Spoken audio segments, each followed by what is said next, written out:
Ayyaanni gooftaa keenya Yesus Kiristoos, jaalalli Waaqayyo Abbaa, tokkummaan Hafuura Qulqulluus hunda keenya wajjin haa ta'u. Ameen. Nagaan Waaqayyo Waaqa jiraataa safara malee isin irratti haa baay'atu.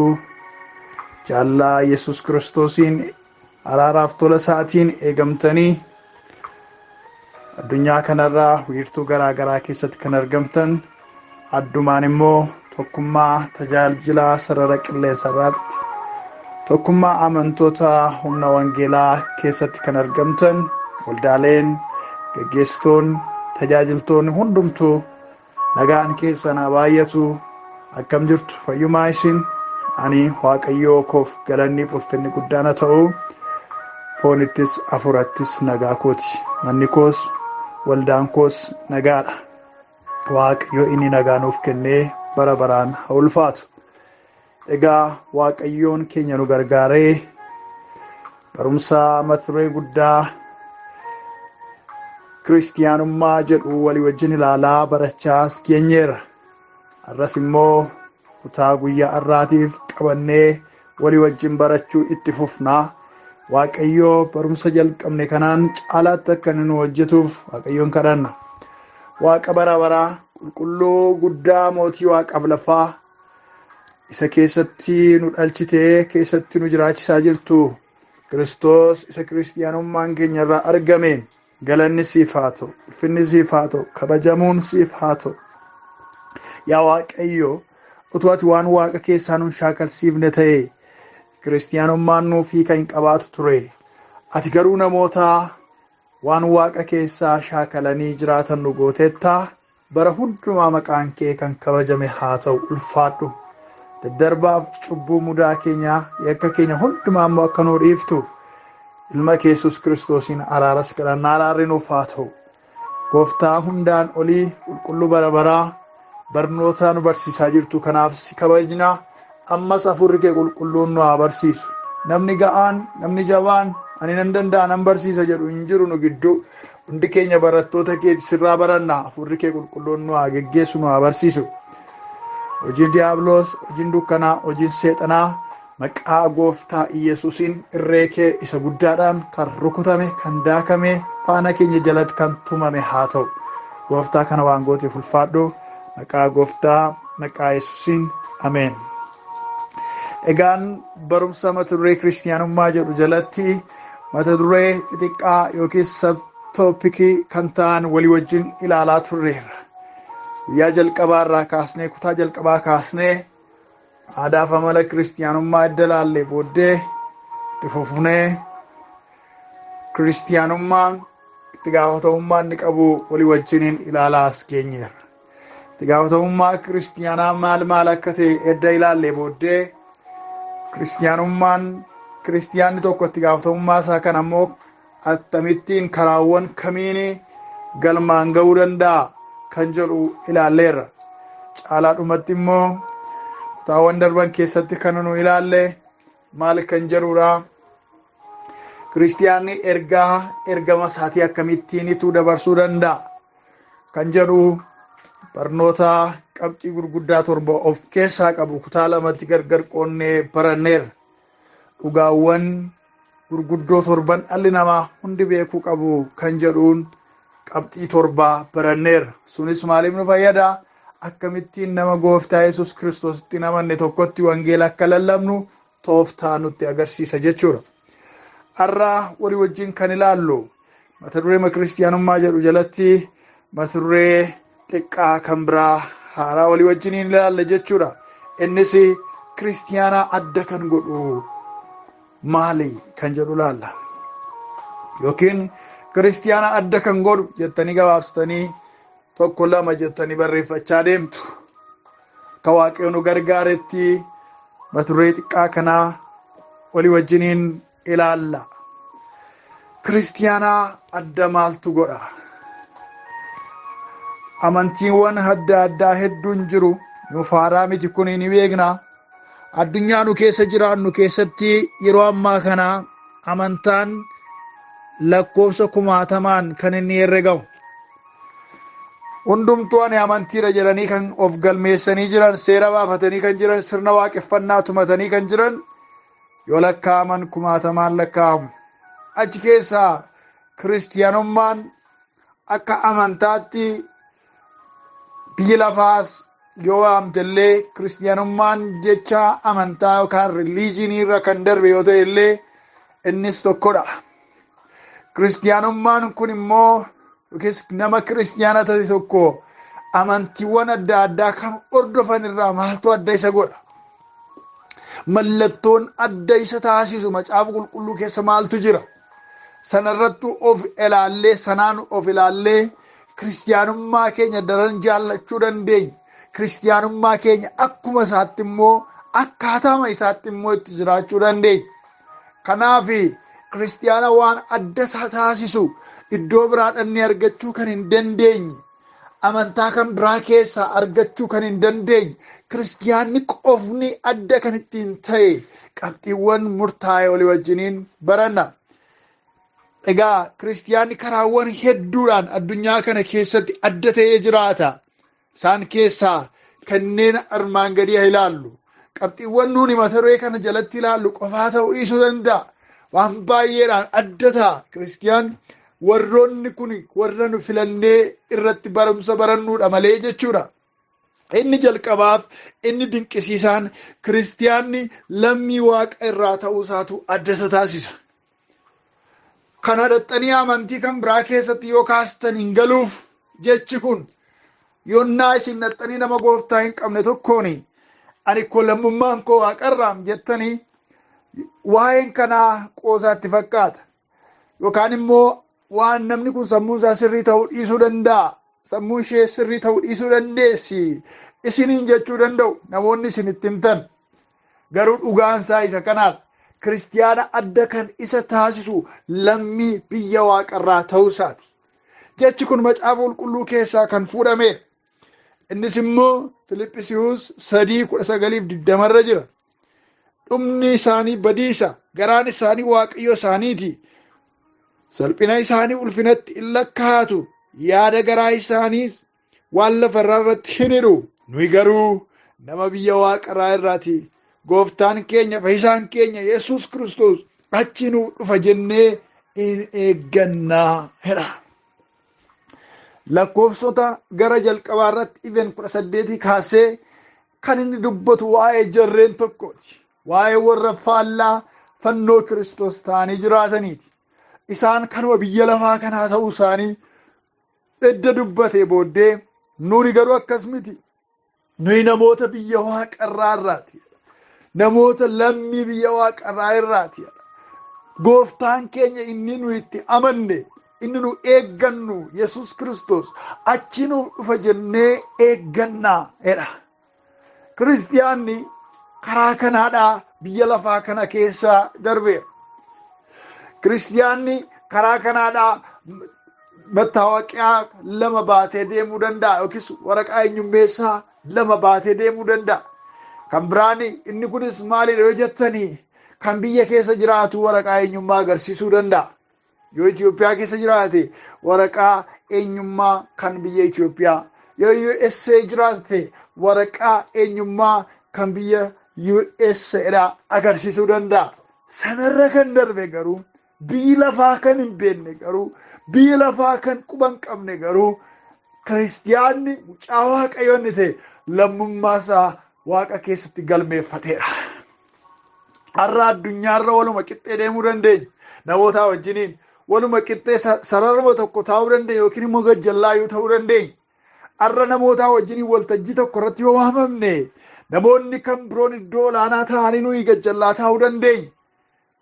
Safarri keenya, ollaan keenya, daadoon keenya, maabariin keenya, iddiriin keenya wal fakkaataa ta'uu danda'a.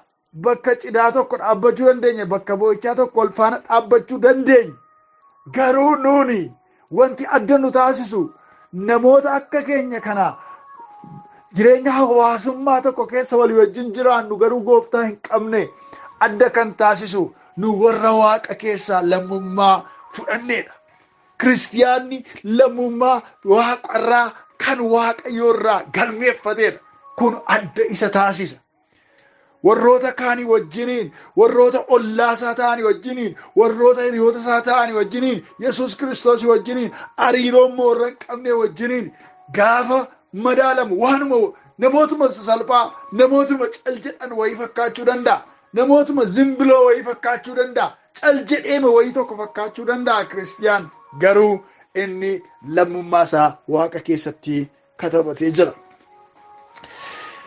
Inni lammaffaan kiristiyaana adda kan isa taasisu uumama haaraa ta'uu isaati. Uumama haaraa ta'uu isaatu adda isa taasisa. Namoonni amantaa garaa garaa hordofanii yonnaa dhaqanii amantii kan biraatti walii galanii namootuma ta'anii amantii kan biraa hordofu. Barumsa isaan hordofantu addadha malee isaan hin jijjiiraman. Namoonni dhaqanii yonnaa amantii haaraa kaleessa hordofan turre tokko kiristiyaanummaa irraa adda kan ta'e jechuu kooti. Dhaqanii yonnaa seenanii maqaa isaanii maqaa amantichaa keessatti jijjiiruu danda'u. Maqaa amantichaatiin of waamuu danda'u. Duuka buutummaa amantichaatiin maqaa isaanii waamuu danda'u. Garuu isaanumadha. Warruma kaleessa sanadha. Namootuma kaleessuma nu beennudha. Maqaa amantii isaanii jijjiiran malee. Faallaa kanaa kan ta'e, kanarraa adda kan ta'e, namni mucaa Waaqayyoo ta'e, kiristiyaana ta'e, Kiristoos duukaa bu'ee, duuka buutuu Kiristoos ta'e, bartuu Kiristoos ta'e garuu gaafa Yesuus Kiristoosiin gooftaa fayyisaa lubbuu isaatii godhee murteessitee fudhatte kaastee isni namni sun isheen sun uumama haaraadha. Uumama haaraadha. Ada sagalee Waaqayyoo keessaa yoo dubbifanne Efesoon 4:24 akkana jedha. Namummaa haaraa isa qajeelummaa fi qulqullummaa dhugaattii fakkaattii Waaqayyootiin uumame uffadhaa. Kun qajeelfamadha yookiin immoo gorsadha. Maal jedha? Namummaa haaraa isa qajeelummaa fi qulqullummaa dhugaatti fakkaattii Waaqayyootiin uumame maal godhaa? Uffadhaa. In uffatama jechuudha. Namummaa haaraan kun qulqullummaan inni dhugaa ta'e sun, inni fakkaattii Waaqayyoo ta'e sun in uffatama jechuudha. Kanaaf kana uffadhaa. Darbee ammas lammaffaa Qorontos 5:17 irratti immoo kanaafis namni kan Kiristoos yoo ta'e uumama haaraadha. Inni moofaan darbee kunoo inni haaraan dhufeera jedha. Waaqayyoof galanni haa ta'u. Namni kan Kiristoos yoo ta'e maalidha jedha firoota koo? Uumama haaraadha. Namoonni tarii akkuma kaleessaatti sin beekuu danda'u. Namuma kaleessaa ollaa tokkotti walii wajjin ganda tokkotti dhalatee guddate, walii wajjin mana barumsaa tokkotti barate, walii wajjin waajjira tokko keessa hojjete, walii wajjiniin naannoo tokko keessa darbee waan ta'eef akkuma sanatti isin yaaduu danda'u, isin tilmaamuu danda'u. Garuu namni mucaa Kiristoos yeroo ta'uu kaasee uumama haaraa. Moofummaan kaleessaa hundumtuu irraa darbee uumama haaraa ta'ee jiraata. Kanaaf akkaataan dubbii namaa hin jijjiiramu. Kanaaf bakki oolmaa namaadhaa hin jijjiiramu. Kanaaf shaakalli namoonni godhan hin jijjiiramu. Namoonni kaleessa suusiidhaan rakkachaa turan, namoonni kaleessa amala badaadhaan hawaasa keessatti beekaman, jireenya jibbisiisaadhaan namoota gidduutti beekaman guyyaa gooftaa Yesuus Kiristoosiin duukaa bu'uutti ka'anii kaasanii namoota addaa ta'u, namoota jijjiiramoo ta'u, namoota cubbuu lagatan ta'u, namoota haqaa ta'u, namoota hawaasa gidduutti barbaadaman ta'u. Biyyuma keessa jiraannu kana keessatti namoonni duuka buutuu Kiristoos ta'an akka maqaa ceephootti pheenxee jedhamanii waamamu. Kaan immoo warra manaafiqaanii, warri kaan immoo warra gantuu, warra sobduu, warra boossuu jedhaniitu maqaa waamu. Haa ta'u malee gara waajjira isaanii keessatti bakka dhibaa ta'e, bakka maallaqaa, bakka galfate dookimentiin haqa qabeessi kaa'amuun irra jiru, bakka amanamummaa barbaadu immoo eenyuun kaa'atu? Isuma arrabsan kana kaa'atu. Sababiin isaa amaanyii waan ta'eef, amanaa amantuu waan taateef amanamtuudha. Galfata hin nyaattu, hin hattu, gubboon fudhattu, matta'aan fudhattu, malaammaltummaadhaan, kiraay sabsaabummaadhaan hin hamatamtu, hin hamatamani isaan ikkoo maaliif isaan warra pirootestaantiidha jedhu. Egaa pirootestaantii hundumaatu amanamaayi. Pirootestaantii hundumaatu pheenxee hundumaatu immoo iji isaa jaalala biyya lafaa kanarraa jaalala qarshiirra darbee yoo jenne inni waan biraadha. Arruma nu gidduutti iyyuu arruma dhaloota nu beeknu gidduutti iyyuu garaan isaanii waan biyya lafaa kanarraa dhanna kan hin qabanne ammayyuu jireenya addaamummaadhaa dudduuba isaaniitii kan dhaga'amu kan isaan hirkisu jiru. Haa ta'u malee kiristiyaanonni warri dhugaan warri hin dubbachaa jiru kun warri dhugaadhaan Yesuus Kiristoosiif jireenya isaanii kennanii deemsa jalqaban kun uumama haaraadha.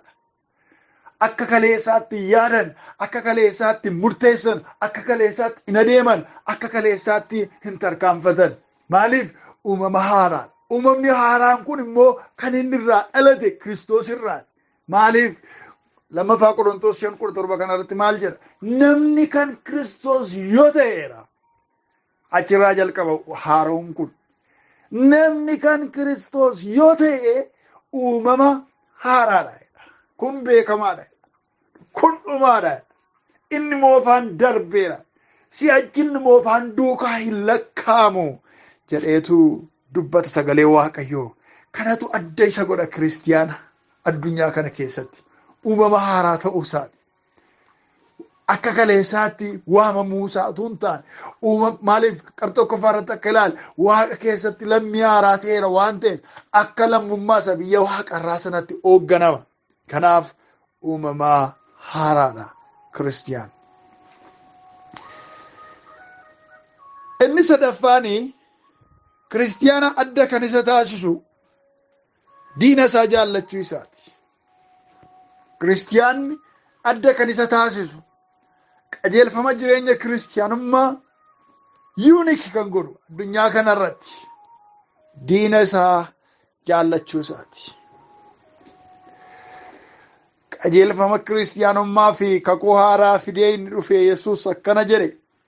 Maatiyos 5:43-44 irratti kan inni dubbate ni dubbisa. Yesuus fira kee jaalladhu diina kee jibbi jedhamee akka himame dhageessaniittu.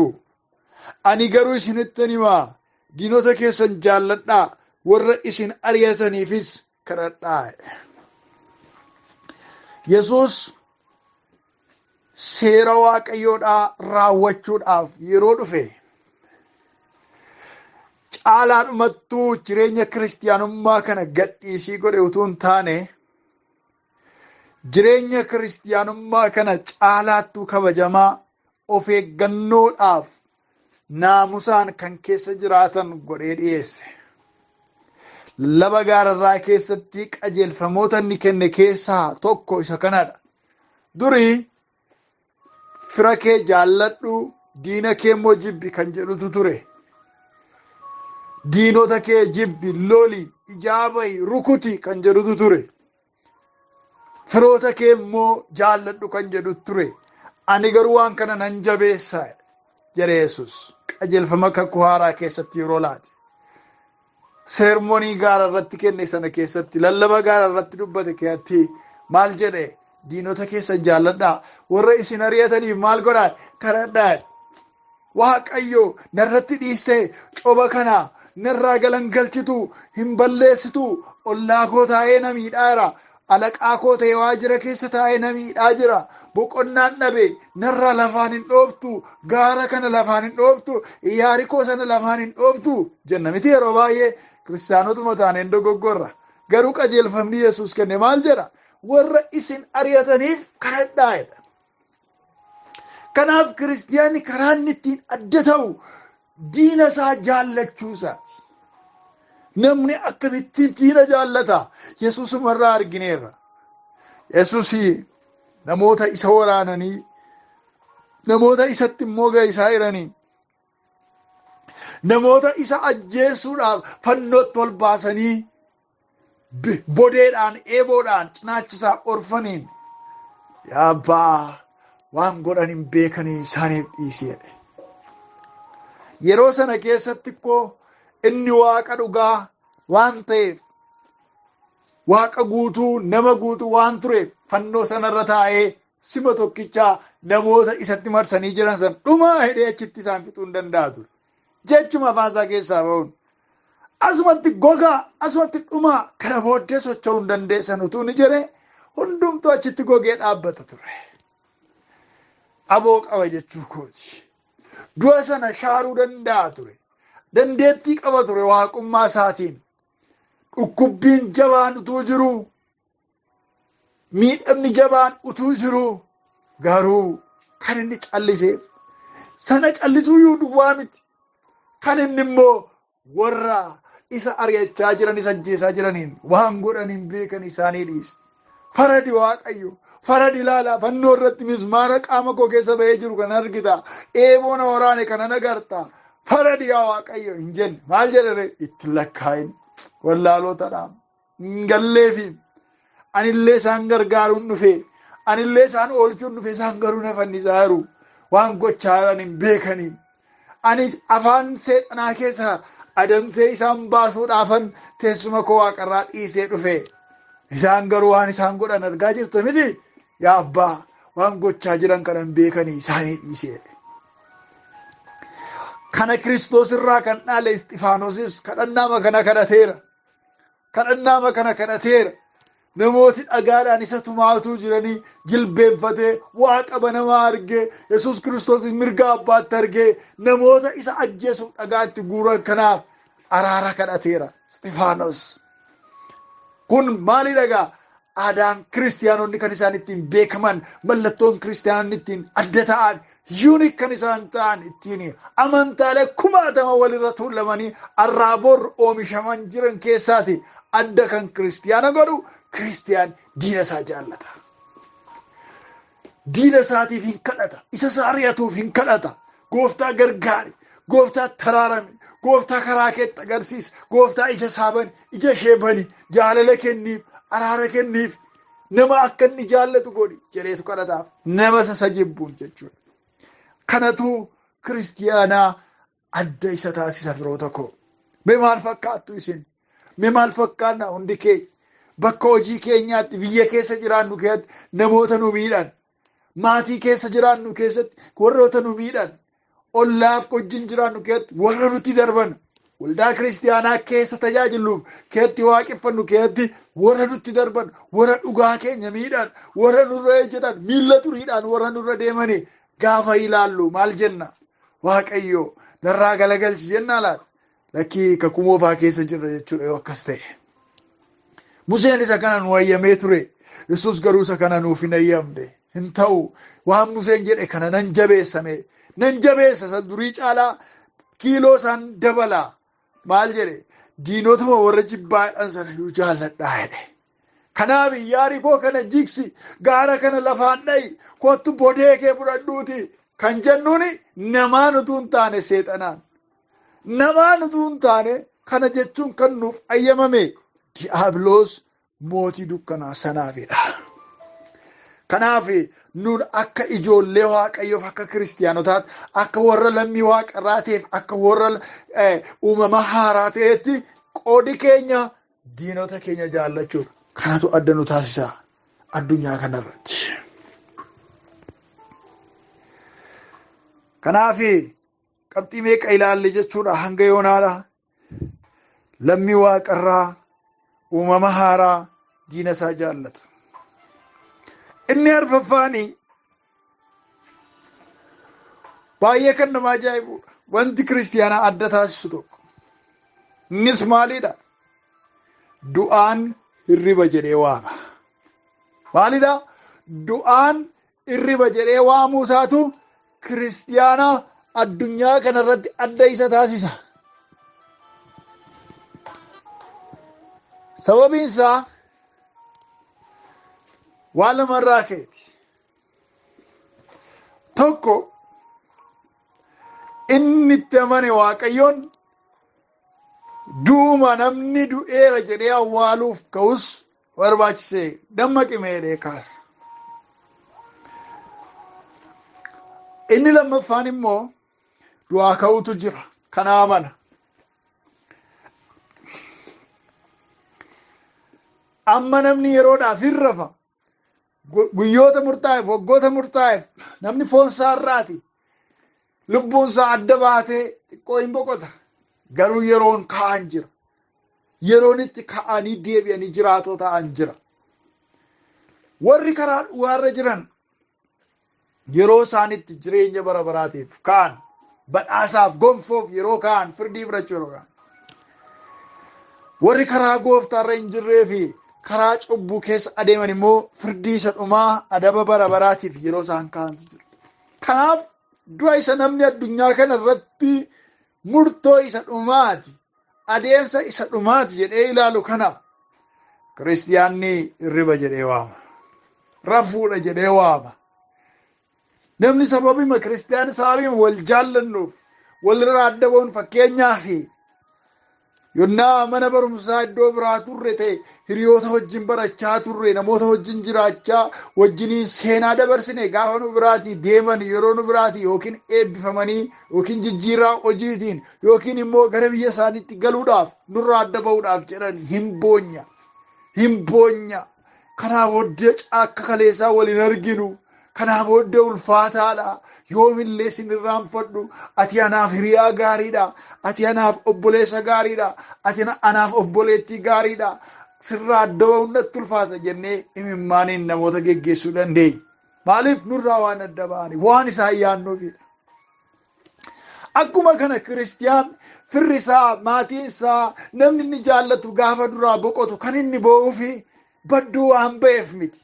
Deebi'ee seenaansaa bakka hin dhume jedhee miti.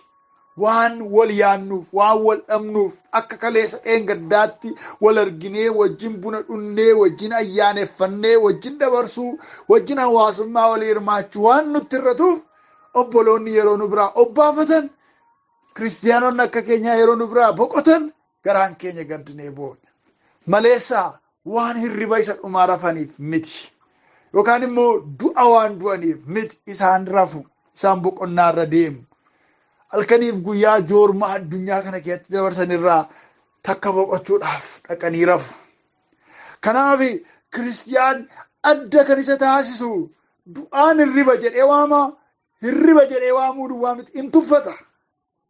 Namni rafee jiru fakkeenyaaf nam tokko rafee jira yoo ta'e mana keessa deemaa jirtu yoo ta'e abaluu eessa jira? Irrafee kaasaa kaa'e yookiin immoo bakka inni yeroo rafee jedhe booddee haa dhufu jedhanii yookiin dhiisanii deemu. Maaliif waan ajaa'ibaa miti kun irrafe yookiin irrafte isaa bakka dhiisaan jeeqinaa boqottu haraftu dhiisaa jedhu.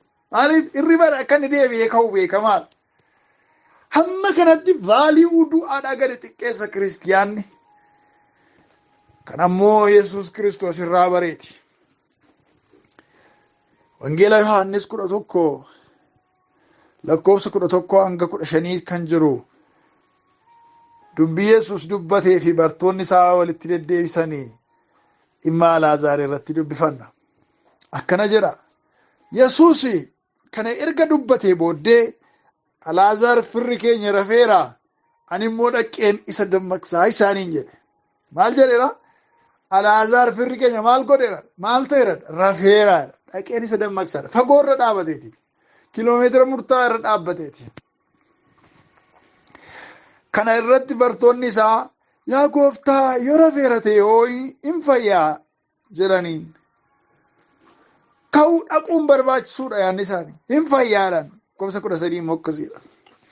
Yesuus akka Alaazaar du'e isaanitti dubbatee isaan garuu waa'ee rafiitii hirribaa waan dubbate isaanitti fakkaate. Kanaaf Yesuus mul'inumatti Alaazaar du'eera. Isin amanuu akka dandeessanitti bagaane achi hin jiraatin amma garuu kottaa gara isaa hin dhaqnaa isaaniin jedhe. Ilaala. Alaazaar yeroo kana akkaataa qaanqaa akkaataa afaan Maariyaamiin Maartaa obbolaa isaatiitti du'eeraadha. Akkaataa Yihuudoota Alaazaariin beekanitti Alaazaar du'eeraadha. Afaan naannoo sanaatiin. Afaan Yesuus dubbatuun garuu du'eeraa hin jedhamu. Maal ta'e? Rafeera.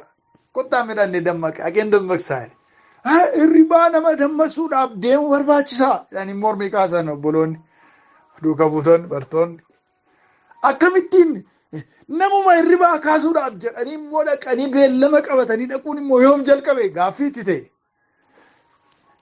Bakka namni rafee rakkiin kaa hin fayya deebi'ee obbaraa rakkoon qabu kun hin barbaachisu jechuu barbaadan amma siniif hin galle baqqaatii hin du'e isa sin jettaniidha medhe gooftaan koo galanni isaaf haa ta'u.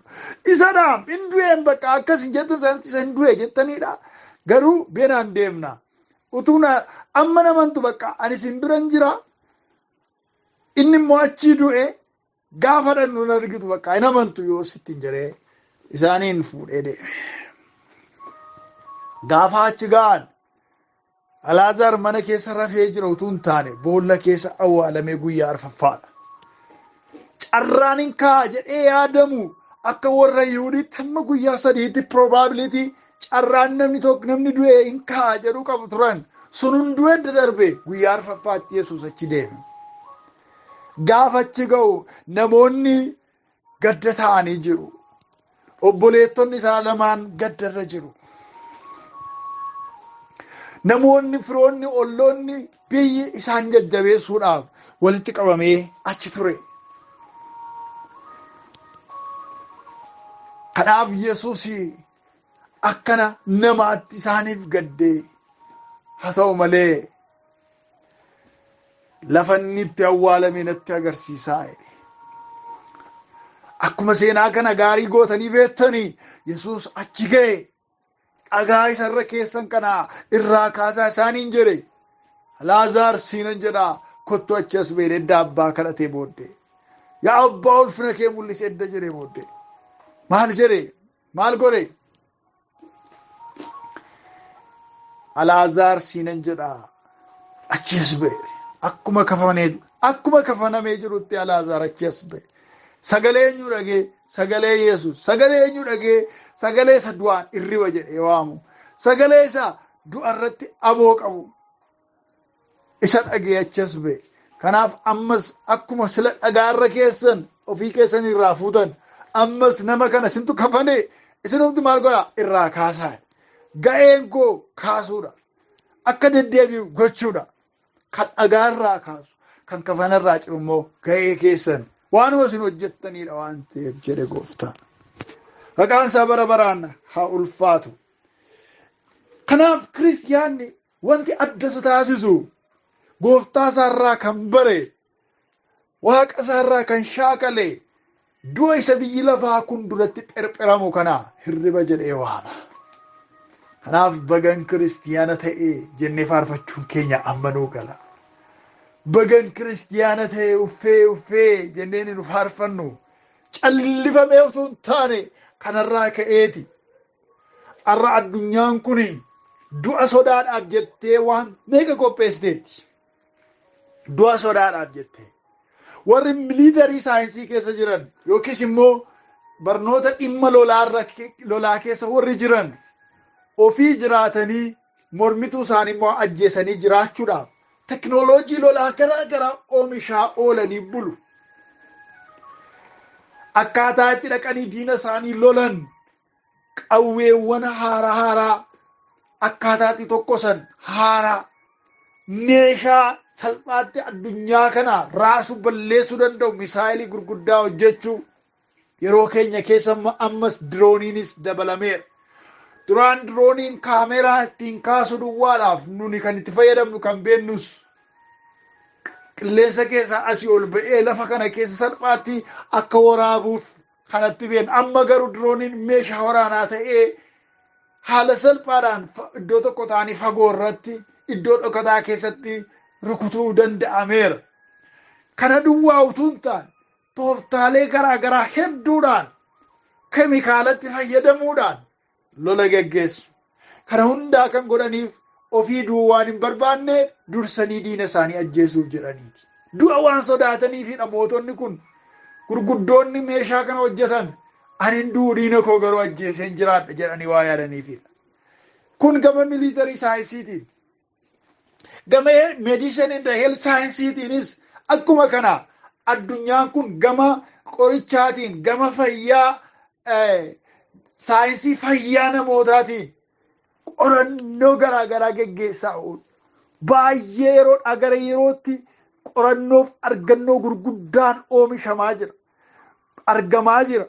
Qorichoonni ciccimoon saayintistoonni dhimma fayyaa irratti hojjetan opereeshinii gurguddaa kan hojjetan hin yaadama jedhanii kan hin yaadamne kan hojjetan barumsa gadi fagoodhaan kan hoogganaman teknooloojiitti gargaaramanii yookiis qaroomina baraatti gargaaramanii saayinsiin fayyaadhaa baay'ee fagaatee deemaa jira. Yoo irree waaqayyoo isaan daangesse waan hundumaa beekuun isaaniif hin danda'amne illee waan hundumaa beekuun kan kennameef ofni saayintii kan ta'e waaqayyo duwwaa waan ta'eef hundaa beekuu hin danda'an. Qoricha isa tokko argatanii inni tokko immoo jalaa bada. Beekumsa isa tokko argatanii isa tokko immoo dadhabu. Garuu yeroodhaa gara yerootti argannoo haaraa, maashinii haaraa, teknooloojii haaraa argataniitu maal godhu? Fayyaan namootaa akka eegamuuf, namoonni akka hin duuneef, namoonni itti dhufanii akka jiraatanii fi halkaniif guyyaa xaaru. Kana maaliif godhu? Du'a waan sodaataniif. Kana maaliif godhu? Salphaatti akka hin duuneef. Addunyaan kun waan isheen gootu hundumtu kanadha. Inni lolus, inni fayyaa irratti hojjetus, inni qonnaa qotus, inni daldala daldalus, inni biiroo keessa hojjetus, inni injiineerris, inni kamiyyuu inni abbaan seeraas hundumtu itti fufee jiraachuudhaaf, miindaa argachuudhaaf, nyaachuudhaaf, dhuguudhaaf, rafee boqochuudhaaf jedheetu xaaraa oola, dhamaa oola. Kana hundaa kan godhu maaliif? Du'a waan jibbuuf, waan sodaatuufidha. Inni jabaadha, guddaadha jedhamu du'a dhufe yoo jedhame raafamuutti ka'a. Namatu biraa dhumaa jira. Waan nama fixu tokkotu biyya keessa gadhiifamee jira yoo dhabe masaraa mootummaatii kaasee hanga isa karaarra jiraatutti namni raafamuutti ka'a. Maaliif? Du'a sodaata namni. Kanaaf gocha namoonni guyyaadhaa gara guyyaatti godhan dudduuba isaa yoo qorattanii ilaaltan du'a baqadha. Akka hin duuneefidha. Beelaanii akka hin duune, iyyoomanii akka hin duune, dhukkubsatanii akka hin duune, diinaan rukutamanii akka hin duune karaa adda addaatiin dhamaatii namni guyyaa gara guyyaatti godhu du'a waan baqatuufidha. Kanaaf namni jireenyi koo qaaliidha, jireenyi koo mi'aadha, jireenyi koo eegamuu qaba, loltuun naa ramadamuu qaba, boodigaardiin naa ramadamuu qaba, sikuriitiin koo eegamuu qaba. Yeroo hundumaa kan namni iyyuuf maaliif? Du'a waan sodaatuufidha. Du'a kam egaa? Isa namni du'aa achumaan baduu alamiin boollaa olitti du'a booddee maaltu beekaa? Kana booddee isa rabbi duwwaa beekaa, sana waaqa duwwaa beekaa, hamma jirrutti jiraachuudha jedhanii waan yaadaniifi warri biyya lafaa. Nu garuu akkasittiin miti. Kiristoosiin akkasittiin hin barre. Nuun Kiristoosiin akkamittiin barre? Biyya lafaa kanarratti ormaa taanee yeroodhaaf ari'atamaa wajjin keessa jiraannaa kan caalu garuu lammii biyya waaqarraati uumama haaraadha. Nuuni du'a isa namni sodaatu kana hirriba jennee waamna. Yonnaa dhugaa baanne, wangeela baanne, ajjeefamne, miidhamne hin duune hin jedhamu. Hin miidhamne hin jedhamu. Hin kasaarre hin jedhamu. Gara nooraa ce'umsaa tokkootiin gara kutaa kan biraatti darbine jenna malee. Gara boqonnaa deemne jenna malee. Ani nan du'e jireenyi koo asitti dhaabbate bakka kana booddeen jiru hin jedhamu jechuudha. Kiristiyaanaaf hirrafe jedhama. Kanaaf namni hirriba waan hin sodaanneef utuu billaan nama ajjeesu jiru billaatti deemachuudha kiristiyaanummaa isaatiif jedhee. Utuu wanti nama ajjeesu jiru isa nama ajjeesutti fuulduratti deema. Maaliif? Kiristiyaanummaa isaatiif jedhee. Maaliif isa nama ajjeesu sana du'aan isa nama biyya lafaa sodaatu kan hirriba jedhee tuffata waan ta'eef. Galanni waaqayyoo keenyaaf haa ta'u. Qabxii afurii ilaalleerraa warroota hafan immoo yoo waaqayyo jedhe torbanitti fufnaa. Yeroo waaqayyo nuu kennetti guddaa gammadaa gooftaa walii wajjin galateeffannee xumurra. Kabajamaa qulqulluu danda'aa mootii bara baraa sagalee keessa dinqisiisaa waan nu barsiisaa jirtuuf addummaa minaanummaa fi gati jabeessummaa kiristiyaanummaa keenyaa kiristiyaana ta'uu keenyaa waan nu agarsiisaa nutti mul'isaa jirtuuf galanni siif haa ta'u. Eeyyee isa gatiinsaa jabaa ta'ee fi isa adda ta'e kiristiyaanummaa keenya eeggannee si wajjiniin hariiroo qabnu jabeeffachaa si fakkaachaa addunyaa kanatti si mul'isaa akka jiraannuuf immoo nu gargaare. Ammas barnooti nu barachaa jirru kun itti fufee nuuna hojjetu dhaloota kan biroos haa hojjetu dhugaan kee kun lafatti nafin hojii keessa gaarii haa hojjetu. Kana waan gooteef bara baraan ulfaadhu bara keenya umurii keenya sitti laanne irratti mooyi maqaa gooftaa keenya fayyisaa keenya Yesuusitiin ameen. Waaqayyoo bara keessan jireenya keessan haa eebbisu. Isa barattan barumsa kanaa geggeessitoonni duraan dursitanii edda dhaggeeffattanii waldoota keessan irratti raabsaa akkasumas immoo namoota adda addaa